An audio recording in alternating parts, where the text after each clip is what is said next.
5 Mistaken Viewpoints of Krishna. By Krishna's mercy. Idam gyanmupashritya mam sadharmyamagata. Sargepi nopajayante pralayena vyathanti cha. Quote, by becoming fixed in this knowledge, one can attain to the transcendental nature, which is like my own nature. Thus established, one is not born at the time of creation, nor disturbed at the time of dissolution. Lord Krishna, Bhagavad-gita, 14:2. 1. A cowherd boy. Krishna? The one who runs outside with the calves during the daytime? The one always playing on his flute? I do have to hand it to him. When those children of the cows start to scatter, when they start getting out of control, Krishna sure knows what to do. He simply climbs to the top of Govardhan Hill and starts playing his flute.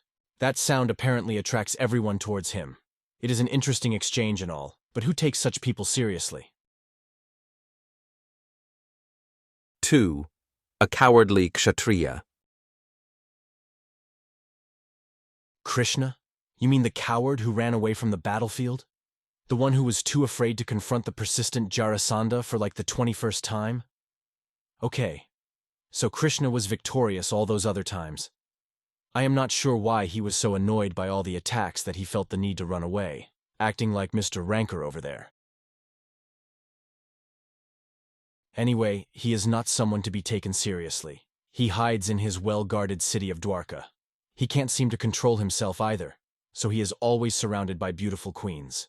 Krishna must have been blessed by good karma from a past life. 3. A chariot driver. Krishna? You mean the one who is like a menial servant? He drives that chariot around for Arjuna. Krishna takes orders. That is not a very respectable position. Not that we are putting down chariot drivers. But it is not like you would ever go to one for advice on the meaning of life. Am I right? Am I? 4. A magician. Krishna, the one who put on that amazing display for Arjuna? It supposedly had all the planets and the presiding deities. It was a wonderful image for sure. I would not be so easily fooled, though.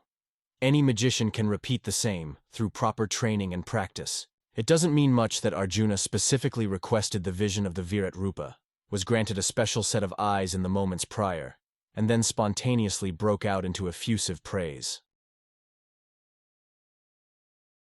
Arjun Uvach, Param Brahma Param Dham Pavitram Paramam Bhavan, Purusham Shashvatam Divyamadidevamajam Vibhum. Quote, Arjuna said, "You are the supreme Brahman, the ultimate, the supreme abode and purifier, the absolute truth and the eternal divine person. You are the primal God, transcendental and original, and you are the unborn and all-pervading beauty." Bhagavad-gita, 10:12. 5. A Brahmin realized soul. Krishna? He is a Tatpurush. I believe that is the proper term. He is like a Tattvadarshi. He is what you would call a prophet, an elevated being roaming the earth to rescue others. Krishna is Brahman. He shows others how to become Brahman. We need teachers like that. Otherwise, we will forever remain in Maya. Avajananti ma mudha, manushim tanum ashritam, param bhavam ajananto, mam bhut maheshwaram. Quote, fools deride me when I descend in the human form.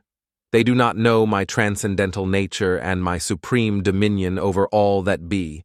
Lord Krishna, Bhagavad-gita, 9:11. As many angles of vision as can be found in this world, that many viewpoints exist into the son of Vasudeva and Devaki. The different viewpoints were found during the manifest Leela of Krishna when he was directly present in this world.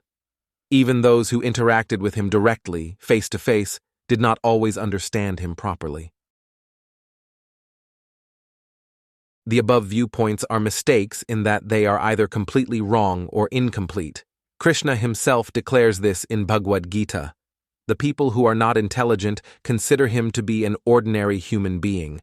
The lengthy passage of time since the conversation with Arjuna on the battlefield of Kurukshetra has introduced an additional misconception. Na sato vidyate bhavo na bhavo vidyate satah. Ubhayorapi drishtontastvanayostattva darshibhi. Quote, those who are seers of the truth have concluded that of the non-existent there is no endurance, and of the existent there is no cessation. This seers have concluded by studying the nature of both. Lord Krishna, Bhagavad-gita 2:16. Some consider Krishna to be a myth. He is part of the Indian folklore, you see. He is a Hindu god, one in the list of many figures worshipped in that tradition, which must not have much intelligence attached to it. The followers are into these far-out concepts like the continued existence of the soul in the manner of permanent durability, such that there are repeat lifetimes, continuing through to the full dissolution of the entire cosmic manifestation and its subsequent regeneration. Bhutgramah sa evaya, bhutva bhutva praliyate, ratrya agame vashah parth, prabhavatya ahar agame. Quote, again and again the day comes, and this host of beings is active, and again the night falls, O Partha, and they are helplessly dissolved. Lord Krishna, Bhagavad-gita 8:19. Likely the most offense mischaracterization is this idea that Krishna is merely a self-realized soul. This opinion is intentionally put forward in the manner of trying to cheat others. You see, if Krishna simply realized Brahman, then the same potential is there for me. I can be Krishna. I can merge into this nothingness. I actually have no identity. Neither does anyone else. Though there are many shlokas from which to choose for refuting such sophistry, one in particular is quite clear. Krishna says that through assimilating the highest wisdom, Gyan, the person who achieves liberation will find a nature similar to Krishna. They do not become Krishna.